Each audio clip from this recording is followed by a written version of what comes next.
Welcome to Samba Samba. Enjoy the video.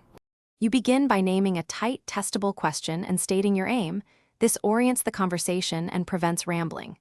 Once done, invite one respondent and explain you will ask probing questions rather than give answers.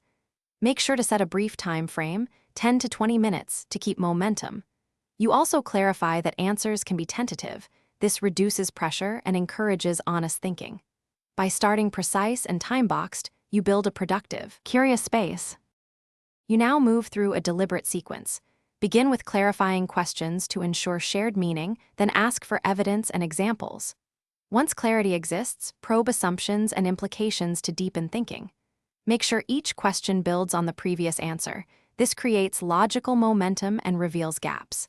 Vary length and tone, short challenges, longer prompts, and occasional pauses to let thinking breathe.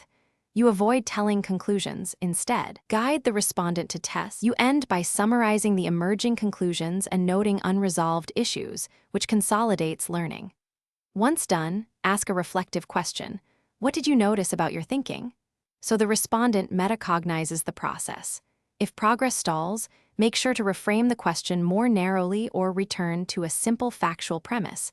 That usually restarts insight. Finally, agree on one next step or experiment to test the conclusion, closing the loop and turning dialogue into action. Thanks for watching. Consider subscribing if we helped you.